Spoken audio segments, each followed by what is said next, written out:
안녕하세요, 리케TV입니다. 오늘은 좀 특별한 내용을 들고 왔습니다. 빌라 전세 사기 얘기인데요. 작정하고 사기를 치는데 당할 재간이 없지만 그래도 사기범들이 쓰는 수법 꼭 기억해 두셨다가 피해보는 일이 없길 바랍니다. 영상 시청에 앞서 좋아요와 구독, 알림 설정 부탁드리고요. 바로 시작합니다.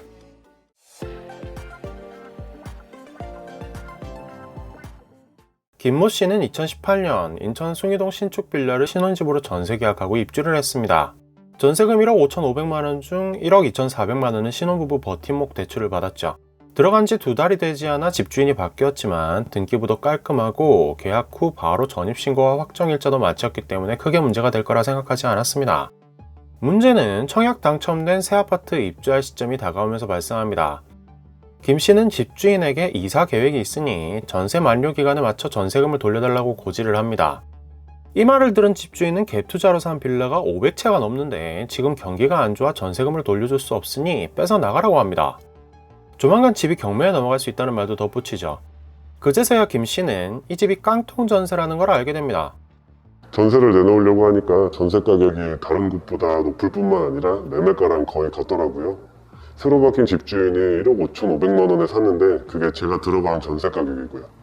주변 부동산도 지금 그 가격이면 전세로 들어올 사람이 전혀 없다고 하더라고요.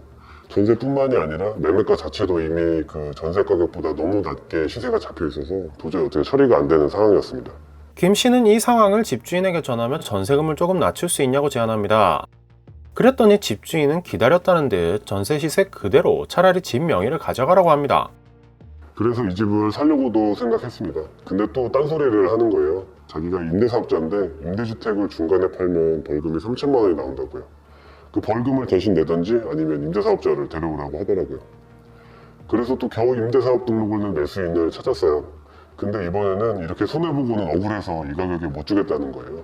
공시가격이 실제로 전세가랑 매매가보다 높게 책정이 되어 있어서 자기는 그 돈은 받아야겠다, 그런 식으로 얘기를 하면서 위로금으로 현금 2천만 원을 내놓으라고 하더라고요. 안 그러면 명의 변경을 안 해주겠다고. 결국 대출금을 빼고 전세 계약할 때 들어간 제 쌈짓돈 3천만 원에 500만 원까지 더 토해내고 나왔습니다. 새로운 매수인을 맞출 때도 취득세 500만 원을 더 주는 조건으로 겨우 맞춘 거거든요. 몇 달간 정말 지옥을 맛본 것 같았습니다. 그래도 이 정도에서 끝난 걸 다행이라고 스스로 위로하고 있습니다. 전세금을 통으로 날린 분들도 많다고 주변에 부동산들 돌아다녀 보니까 그렇게 얘기하더라고요. 위 실화는 사기를 넘어 사실상 갈취를 당한 사례입니다. 하지만 그걸 뻔히 알면서도 김 씨가 응할 수밖에 없었던 이유 두 가지인데요. 하나는 법망을 교묘히 피해 사기를 설계했기 때문에 법으로 해결할 방법이 없다는 걸 알았기 때문이고요. 또 다른 하나는 상대하는 대상이 조직적, 집단적으로 움직이는 사기 집단이라는 겁니다. 처음에는 경찰서도 찾아가고 변호사에 법무사에 이리저리 자문도 구하고 신고도 해봤습니다. 근데 서류상으로는 전혀 법에 저촉되는 게 없다고 하더라고요. 가해자는 없는데 피해자만 있는 상황인 거죠. 제가 당한 이 집단이 이쪽 업계에서 악명이 높더라고요. 이 집 새 주인도 이런 빌라만 전문으로 하는 업체를 통해서 겨우 구한 건데 거기서도 이 업체를 알고 있더라고요. 여기는 이제 당장 무서울 거 없이 오늘만 사는 사람들이라고, 돈이라면 물불 안 가리고 일하는 무서운 사람들이라서, 그래서 저도 명의 이전 다 받고 위로금으로 달라고 한 2천만 원도 안 주려면 안 줄 수 있었는데 저희 집 주소 다 알고 있고 전화번호도 다 알고 있고 해서 집에 또 아이도 있고 하다 보니 그냥 다 주고 끝을 냈습니다. 사기꾼들은 어떻게 전세 사기를 설계하는 걸까요? 먼저 건축주가 빌라를 짓고 분양을 합니다. 한 채당 원가가 1억 5천만 원이고 건축주는 2억에 분양을 하고자 계획했다고 칩시다. 그런데 빌라 분양이 잘 안 되잖아요. 시간도 오래 걸리고요. 이때 브로커나 중개사무소가 결탁한 분양 대행사가 등장합니다. 이들은 신축 시세 파악이 어렵다는 걸 이용해 가격은 최대한 높이고 그 차익은 수수료로 챙기죠.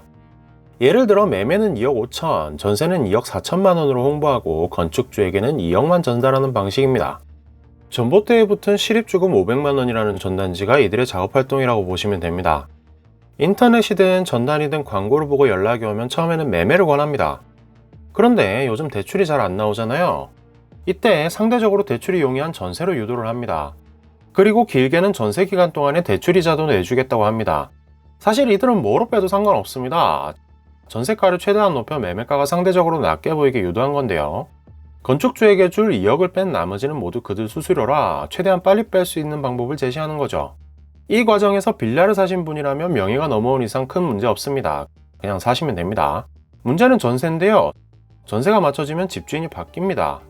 이때 처음 계약했던 건축주와 분양 브로커는 모두 사라지죠. 만기가 됐든 그 전에 나가던 상황이든 세입자는 이제 바뀐 집주인에게 전세금 반환 청구를 해야 하는데요. 새로 바뀐 집주인은 본인도 이 집을 비싼 가격에 샀다며 전세가에 준하는 매매가가 찍힌 등기부 등본을 들이밀고 배째라는 식으로 나옵니다. 그나마 온전한 상태여야 이런 말이라도 들을 수 있고 연락 두절이 대부분입니다. 속칭 바지 집주인이기 때문입니다. 처음에 집주인한테 연락을 했는데 자기는 모른다고, 자기는 이제 모든 빌라들을 택이라는 곳에 다 위임을 해서 그쪽에서 관리를 하고 있다고, 앞으로 모든 연락은 그쪽을 통해서 하라고 하더라고요. 실제로 담당자도 지정을 해줘서 처음에는 그 사람이 전화도 잘 받아줬어요. 계약할 때 집주인이 나오긴 했는데 한눈에 봐도 좀 지능이 약간 떨어져 보이는 그런 사람이었습니다. 그 이유는 알고 계신 내용입니다. 바지 집주인을 내세운 이 사기 집단의 깡통 빌라가 한두 개가 아니라 어느 하나를 시작으로 경매가 진행된다면 줄줄이 엮이게 되고요. 짐작하셨겠지만 앞서 등장한 건축주, 분양대행사, 중간 브로커, 부동산, 바지 집주인 모두 한통속인 경우가 많습니다. 먼저 신축 빌라는 무조건 주의해야 합니다. 앞서 사례처럼 시세를 알기 어려운 신축 빌라는 건축주와 분양 브로커, 갭투자 임대사업자가 짜고 조직적으로 처분하는 경우가 많습니다. 또한 매매가와 전세가 차이가 없어 나중에 깡통 전세를 노린 사기 집단의 또 다른 표적이 될 수도 있습니다. 그럼에도 꼭 신축 빌라에 전세로 들어가야 한다면 가격이 적정선에 나왔는지 확인하는 게 중요합니다. 집 근처 중개사무소는 물론 조금 떨어진 중개사무소를 찾아가 시세를 알아보는 게 중요합니다. 분양 사무실과 빌라의 위치가 판이하게 다르면 의심해야 합니다. 실제 위 사례자는 인터넷 광고를 보고 인천 숭이동 전세를 갔는데 계약할 때는 부평구 사무실로 갔다고 합니다. 사무실이 매물과 먼 곳에 있다는 건 사무실 존폐를 수시로 확인할 수 없는 곳에 두고 언제고 야반도주할 수 있는 장치를 마련한 거라고 생각해도 무관합니다. 사무실이 없이 온라인으로 홍보하는 것도 같은 맥락으로 인터넷으로 집을 구하는 것도 주의해야 합니다. 집주인이 바뀔 경우 법적으로 임차인은 이전 임대인에게 전세계약 해지 통보뿐 아니라 전세보증금 반환을 청구할 권리가 있습니다. 임차인이 승계 거부 의사를 밝히지 않았다면 이전 임대인과 새 임대인 간 채권 승계를 묵시적으로 용인한 것이라 할 수 있죠. 전세 계약 시 집주인 명의가 바뀔 경우 전세 계약을 해지한다는 특약을 넣어야 합니다. 특약을 넣어도 배째라고 나오면 달릴 방법이 없지만 계약 시에 집주인을 압박하는 효과를 가져올 수 있습니다. 이런 상황을 많이 겪은 사기범들은 소유주가 바뀌면 승계하는 것임이라고 계약서에 자신들에게 유리한 특약을 미리 넣기도 하는데요. 만약 계약 시에 이런 조항이 들어간다면 테이블 업고 자리를 나와야 합니다. 전형적인 사기입니다. 전세보증금 반환보증보험에 가입하는 것도 중요합니다. 허그나 SGI 서울보증에 보증가입을 해야 추후 문제 발생 시 보증사로부터 보증금 회수 가능합니다. 이 기관은 서류 검토를 통해 등기상 문제점도 확인해주는 효과를 볼 수 있습니다.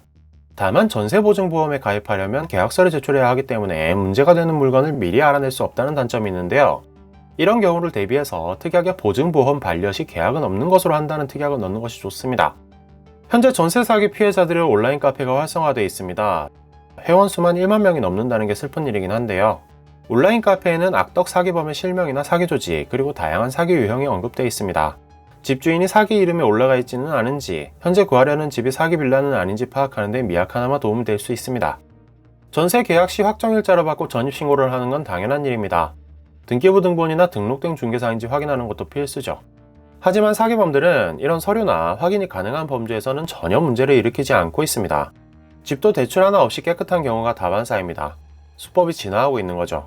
때문에 전세 사기를 당하지 않으려면 서류 그 이상을 확인해야만 하는 상황이 됐습니다. 물론 어렵습니다. 귀찮기도 하고요.